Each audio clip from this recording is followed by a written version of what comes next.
Hello, everyone, and welcome to D2C Dialogues. Today, we have with us Varun Gupta, co founder of Boult Audio.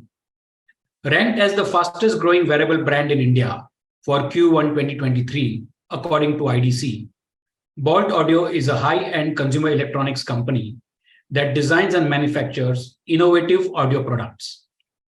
Boult strives to deliver the epitome of quality products, and they are the leading providers of premium audio, providing high fidelity audio experiences across with supreme comfort. Committed to continuous improvement in delivering new value to their customers, we develop and deliver solutions that embrace innovation, superior value, and a high satisfying customer experience. It is our pleasure to welcome you today, Varun, to D2C Dialogues. Thank you, Dr. Hitesh. It's a pleasure to be here. And thank you, the entire RAI and all the audiences. It's a big pleasure to be a part of such a prestigious forum and to be speaking at an event like this. I'm happy to take any questions if Dr. Hitesh or anybody on the panel have any specific questions to help me sort of navigate through this conversation. Thanks, Varun. The first question, is where does this idea come from? You looking at your experience in consulting, etc. How did you decide to become an entrepreneur? Sure. So I've been wanting to become an entrepreneur I've always had this love for entrepreneurship because it allows me to express myself and, create value and employment. And that's something that I've always wanted to do since my education. So in fact, I happen to be the first or the only student in my B school batch. I went to a B school called IMI. It's in New Delhi. It's one of the top 10, 15 B schools in the country. So I happened to be the only student who opted out of the summer placements and did my own startup and had to go through a jury headed by the dean and DG of the campus to allow me to do so. I ran 3 startups before I started Boult. My first startup was in 2012. The second was in 2014. The third was from 2015 to 2017, which was a relatively, I sort of tasted success in the third startup. However, that led me to starting Boult. Moving on to your next question, how did Boult happen? So I've been a musician by hobby right from my school days. I played for my school band, college band. I play the guitar and I sing as well. So that's right from my childhood. I've been very close to music as a category, and as a byproduct, I've been an audiophile. So thus, music as a category has been very, very close to my heart. And, any musical instrument or any gadget or device or audio equipment which produces audio signals, etc., has been very close to my heart. So I started with that. But then I am an engineer, so that helped me understand the product and the tech much better. Thereafter, I started. I did my MBA in marketing that helped me understand the marketing side. I worked deal with then the second biggest platform, e-commerce platform in the country. So I understood the demand side, how e-commerce marketplaces function, how do we work on customers and demand. From 2015 to 17, my third startup, I ran an e-commerce consulting firm where we used to take a lot of offline brands into online platforms used to grow their businesses. And in that process, we happened to work with 17 odd brands in the audio category. So thereafter, I started getting a great flavor and understanding of the audio category. So thereafter, finally, in 2017, I thought, why not start a brand of our own. So I and Tarun, my co-founder, we finally launched in 2017 with a couple of products. And we had, a year before that, worked on a lot of spent a lot of time on the R&D and product development. So finally, that's how it happened in 2017. So how does this, next journey start from an implementation perspective when you decided that, okay, audio is the category that I want to, venture into? What were the preparations you had to make? Because it's not an easy category. One, you need a lot of technology.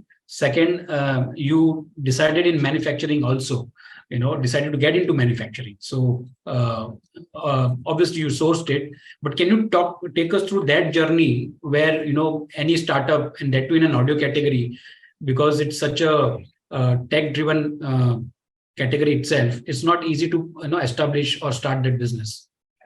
All right, perfect. Good question. So I believe, and I'll try to generalize my answer for everybody across multiple categories to understand how product development happens. For us, there was no cutting corners in terms of understanding and working on the product. Both Tarun and I happen to be engineers, so I actually spent about a year before we launched Boult in China working on R&D and product development. Used to go to all the factories, which is where the products were manufactured, understood the science, understood the entire supply chain, to an extent where we designed the products by ourselves. I got a bunch of industrial designers, given the fact that I'm a musician, so I understand art as well to a great extent. So I worked on the product design aspect on 3D industrial designs tools and so on, to come out with sort of a product there. And then we spent a lot of time on product development, on honing the product to make it better. And finally, that's how we launched after the year in 2017. And thereafter, we've been spending a lot of time and effort in building our team. We try to get the best of the product designers, product developers, and engineers, including industrial designers, to work with us on product development. Scaled it.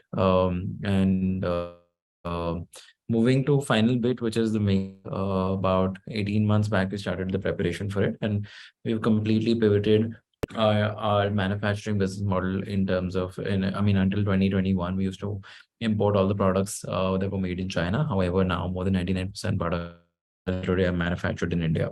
So that's, product has been the mainstay of our business. We're a bootstrap firm, so we've not been blessed with investor monies to go out and splurge in marketing. So for us, the product has been the brand and the hero more than anything else. So that's something that I urge everybody to invest a lot of time on too. Splurge in marketing. We'll come to the marketing part of it, but what would be the unique features of a Boult product? A very detailed question. So every product would come with a different set of features and functionality. And we have audio and smartwatches as two category. Having said that, the product design in itself is the unique differentiator, and design not just in terms of aesthetics or the colors. So there are two parts. One is ergonomics, which means how do we work on the shape, structure, form factor for comfort in terms of the weight and so on. And then secondly, there is something called color material finish, that we try to use different materials like aluminum, zinc, stainless steel, wood, fabrics, etc. in our products to make them look very different in comparison to most of the brands doing just simple plastics, including the world's biggest brands also doing that. And then thereafter working on the aesthetics, which is how do we work on the finishes, colors, and working on different form factors to make the product look premium and aspirational to our consumers. So, and lastly is the tech. Now within the tech, our products are known for their battery life and stability. These are the two key most features that customers buy our products for. While of course there are an array of features, and I can go on and on describing about 100 features across our huge catalog, but primarily that's how it works. Varun, which all products you started with, and then you also expanded your product portfolio. So, what were the initial products that you started, and then how did you expand it? So we started with wireless neckband earphones, and I think the first 5 products that we did were wireless earphones. Thereafter, in the year 2018, we started moving to true wireless earphones. Then we did over-ear headphones, and then finally we started doing speakers and wired earphones and everything under the sun in the audio category. And finally, in the year 2022, so last year, second half, we launched our smartwatches as a category, and thus, we've had great progress in this category. We've gotten to the 4th spot as per the recent Counterpoint report, with a 3.4% market share in this category just within a short span of time. So in the smartwatch segment, you have got around 3.2% market share. And in the wireless segment, you have captured close to 15.5% market share in the first quarter of 2023. These numbers are phenomenal for a relatively new startup brand. What is the key success factor behind these numbers and these market shares?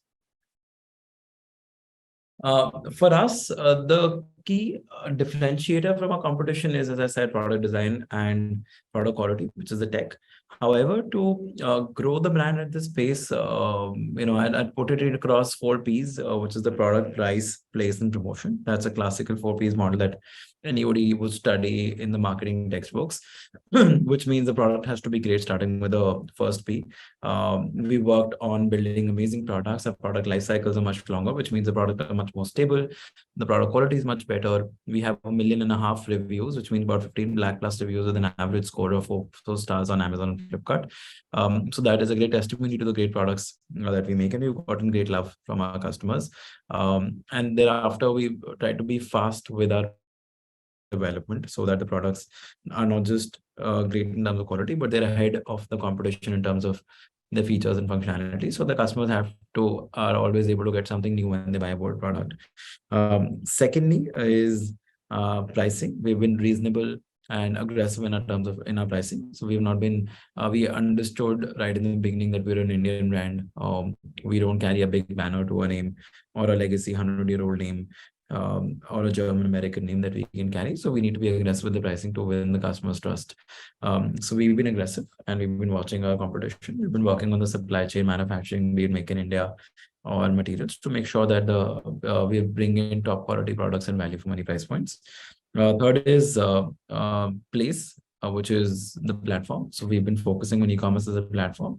We did not spread ourselves too thin and just sell on any counter everywhere possible, but we focused on e-commerce as a channel, which was our strength, and utilized the strength very well to get to a revenue number of about 500 crores just using e-commerce platforms. And lastly, we've been working on marketing. While of course the product itself has been the hero in terms of marketing, however, of course, we worked on the brand, right? And from our about 24-25 months into the business, we engaged brand ambassadors like Vicky Kaushal, Kriti Sen, and we were not really big, but we look back now, we were sort of blessed to have the vision and understanding that we need to focus on the brand as well and not just the product. So from then to now, we have again brand ambassadors like Saif Ali Khan, Surya Kumar Yadav. We do a lot of social media engagement, a lot of branding, a lot of content creation. We utilize digital assets as much as possible. We're doing a big campaign right now for the 6 years of Boult, where we're going offline, BTL, ATL, name it, any habit. So we've focused a lot on marketing, content creation, organic UGC or user-generated content, and engagement with our customers to keep our young audiences engaged. So all of that put together, it's hard to point a finger towards one thing and say this has been the mantra for success, but it is a lot of things coming together to create that final, recipe to launch ourselves and be sustainable yet profitable for the last 6 years and have extremely high or rather exponential growth rates to get us to the place where we are. Varun, this kind of a product requires service. And without a service center, it becomes very, very difficult to, operate this kind of a scale.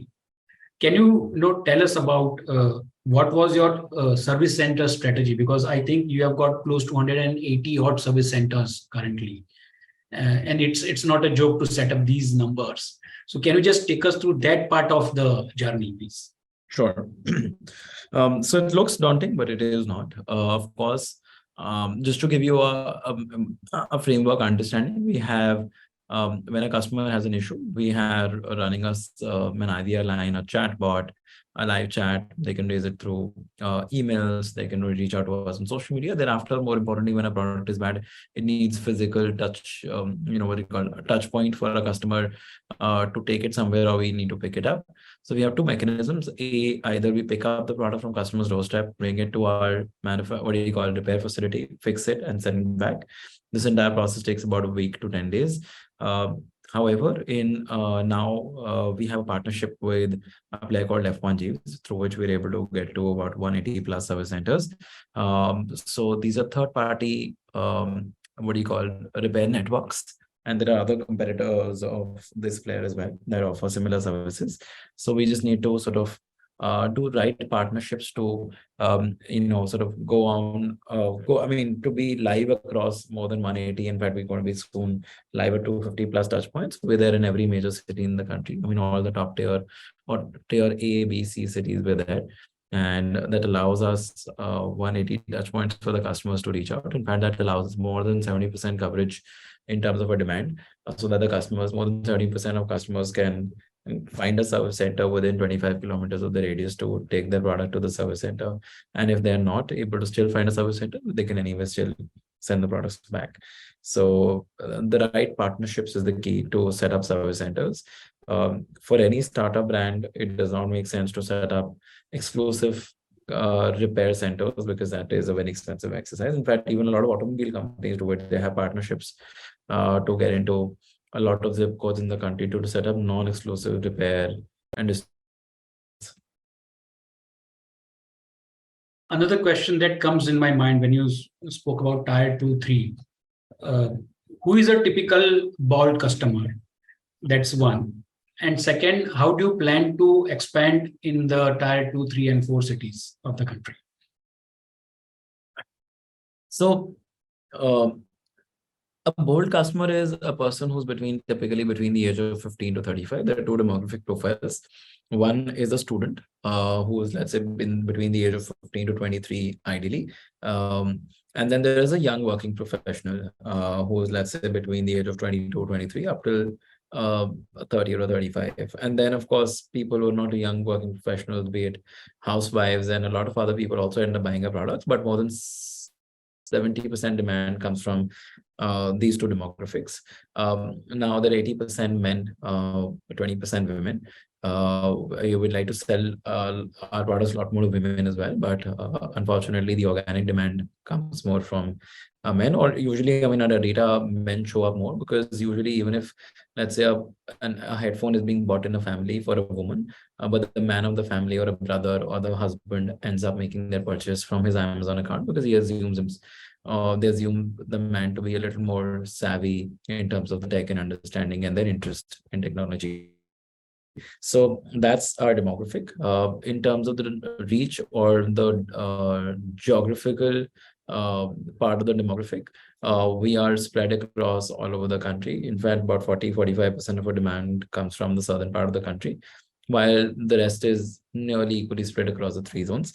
Across tier 1, 2 and 3 cities, the tier 1 only constitutes to about 40% demand. However, tier 2, 3, and 4 constitute about 60% of the demand.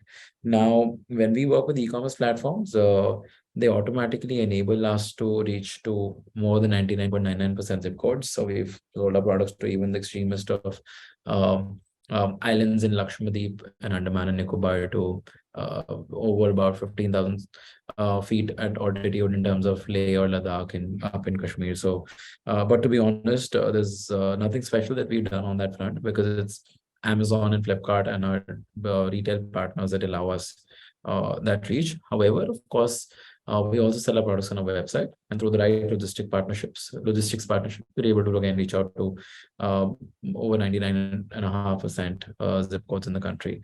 So yeah, that's about the distribution and reach. From Leh Ladakh to Andaman Nicobar, 15,000 feet. That's awesome, Varun. You have, ensured democratization of Bolt, if I have to use that way as a brand. But you have also expanded in US and UK, if I'm right. You sell products in US, UK as well. Yes. How has this happened, and was it a deliberate strategy to venture into these markets?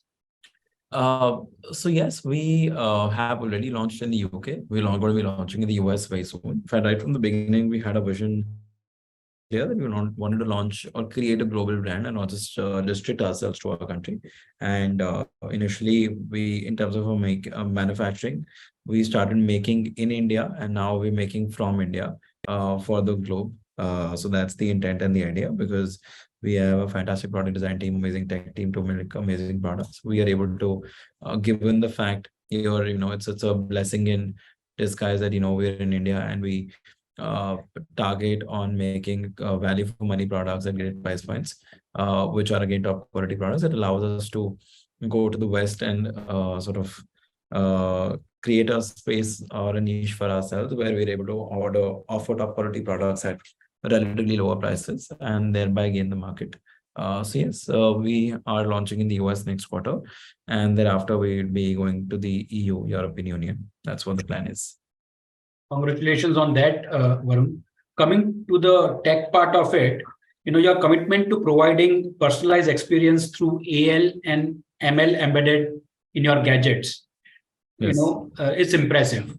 Can you Sure. share some examples of how these technologies, have enhanced the overall audio experience for the user?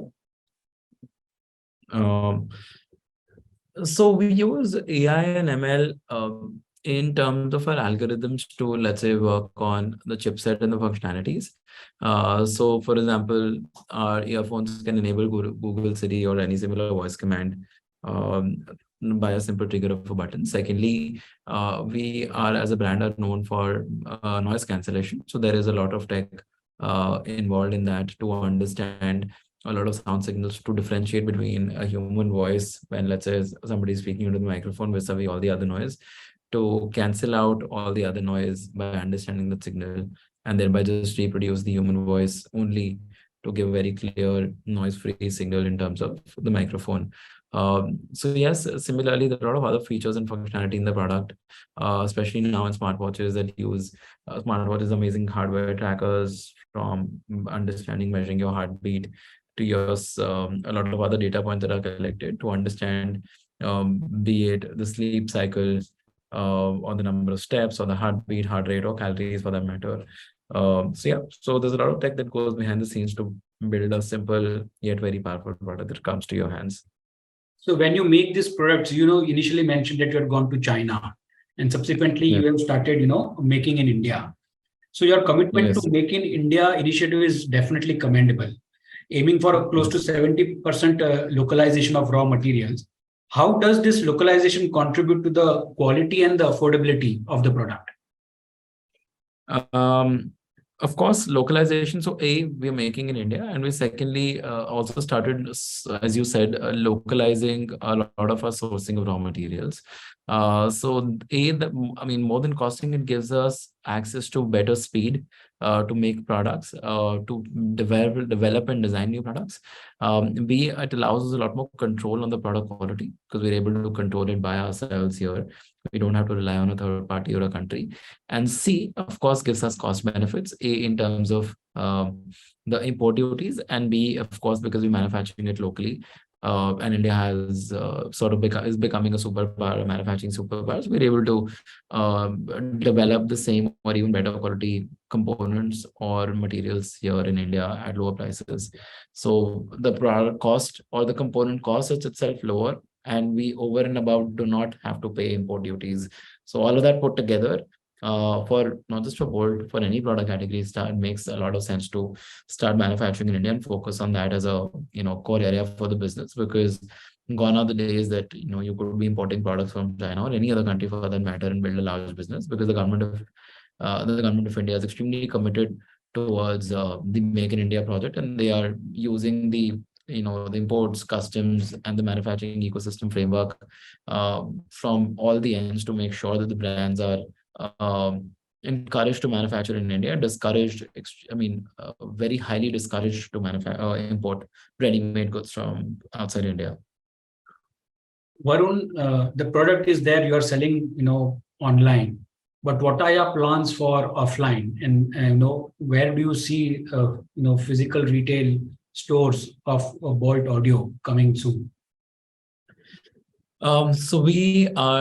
It's June, so we are launching in offline in the month of August, and by September, October, we'll be scaling up. We'd be selling at over 1,000 counters across the country by the end of the year. And we are also looking at exclusive brand outlets. However, EBOs will not be major revenue and growth drivers. However, offline put together, we're looking at about 20% of our sales. And that also allows us better visibility to the customers and builds credibility and branding in the eyes of the customer when they see the same product, where they can touch and feel and see it in an offline store or a mall. So yes, the offline is in work in progress. In fact, Yes. about to And launch. it was very helpful for us. Yes, it is. Penultimate question, Varun. This is about looking back. We want to hear from you the challenges that you encountered and how have you overcome those challenges. That is one succinctly, and then about the future. So these are the two questions. So one, I will request you to answer about the challenges that you had encountered, because as a startup, there are many startups in the country, hundreds and thousands of them, who aspire to be a Bolt or an XYZ one day. But it's not an easy game. But in 2017, when you launched, and in 6 years' time, you have reached this market position. Please take us through the challenges and how you overcome it. Sure. For any company, there are a lot of challenges, and I'm sure all the people listening to this talk would be facing challenges. However, challenge is not something that anybody or we felt bogged down by or took it in a negative stride. We always have looked at challenges as a great opportunity for us to learn and thereby overcome these challenges to become a better brand, better company, and thereby at an individual level, a better professional. To be more specific, we've faced challenges in the product, working with suppliers. We've faced challenges in terms of timelines or lack of working capital. In fact, we would have been, let's say, a couple of yards ahead if we had more access to capital. However, we've been patient in terms of not raising desperate capital and having that patience. There were challenges of surviving in an extremely tough or competitive environment without having external funding, but yet thereby still doing sustainable and ethical business. Challenges, of course, to maintain bottom lines, yet have exponentially growing top line. So that's something that we worked on to manage the supply chain, manufacturing, inventory, yet capital to do all of that with limited capital and still grow. And lastly, again, as managing people and talent to manufacture and grow, or your products is much easier than growing human capital. So that is something that we initially struggled with, to build a rockstar team that can come and grow the brand, and stick around in a highly fragile and a volatile environment that COVID sort of put across all of us. However, the market's been getting better. We've now sort of overcome a lot of these challenges. We're very proud of the team that works at Boult to help us, get where we are. So I mean, that's how we've been overcoming these challenges, and there are still, by every passing day, and we come to work, tons of challenges, but again, we continue to take them as opportunities. So from overcoming these challenges to selling wireless earbud every 5 seconds. That's Varun Gupta here today. Now, that was the past, and obviously challenges will always be there, but the way you have overcome it is something which is inspirational. But what about the future? What's like looking ahead? What are Bolt's aspirations and vision for the future? If you can throw some light on that. And how do you plan to achieve certain numbers in terms of X million customers and XYZ? Sure. So now in future, I mean, we're continuing to concentrate on smartwatches as a category, because that's a category that's growing in triple digits. However, it's extremely competitive in terms of pricing and in terms of the product offering, because we have amazing competition on that front. We're launching home audio next month. We're going to be launching a couple of other categories in the third and the fourth quarter of this year. Offline is going to be a big lever for growth for us. And lastly, going international. So these are 4 to 5 areas that we are looking at and focusing at. And lastly, internally, we're working on talent development, learning and development, and working on a lot of other similar projects to focus on our internal talent, internal human capital, to make sure that these wonderful people help us grow as an organization. So yeah, that's about where future lies for us. So growth from smartwatches, growing more and more categories, going offline that you did mention August onwards, and going international. I think Absolutely. this is where the growth is going to come from. This is the last part of our D2C dialogue, and that is about a quick rapid fire round. So, Varun, I'm going to ask you a couple of questions. Please, and it's a rapid fire, so it's really fast. Sure. What is your favorite Boult audio product? It's called Omega. That's an active noise cancellation product. Or rather, there's a product which is less tech spec. It's called Maverick. It's like a piece of art. Feel free to Google it up. And once you hold it in the hand, you will not just be able to let go of it. Sure, I will try that once. What is the most memorable customer feedback you have received?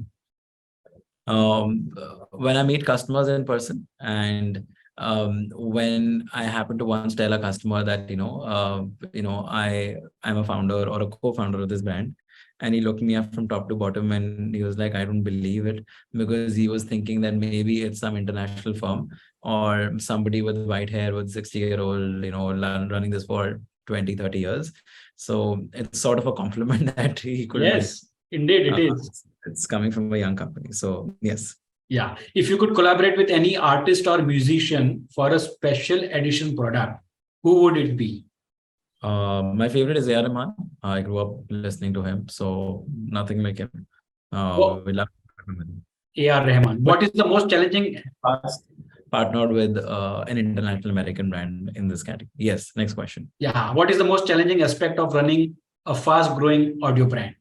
Most challenging aspect? I think competition and capital. Competition and capital. Very good. If you had to describe Boult Audio's brand personality in 3 words, what those 3 words would be? Creative, innovative, and young. Creative, innovative, and young. Yes. That's Boult for you. If you could give one superpower to Boult Audio products, what would it be? The battery doesn't end and the show never stops. The music never stops. Yeah, the battery never ends, and that's what every electronic item needs. If you could describe the future of audio in 1 word, what it would be? Future of audio. 2 words: wireless yet connected. So the connection will just go beyond your smartphone. They'll be connected with your watches and a lot of other devices. So connectivity yet wireless. Okay, now the last one is name one brand, Varun, which you see as your closest competition. In audio, it's Boult, and in smartwatches, it is Noise and Firebolt. Yes. Thank you very much, Varun. That was Varun Gupta, co-founder of Boult Audio. Thanks for those remarkable insights. It was a pleasure having you here today with on this show of D2C Dialogues. We wish you all the best for all the 4 endeavors that you have mentioned as your next growth strategy, and see you in future soon. Thank you very much. Dr. Hitesh, thank you so much, and we love to do a lot more work with RAI. And thank you so much for everybody for listening to us patiently. And yeah, thank you so much. Have a good day, guys. Thank you.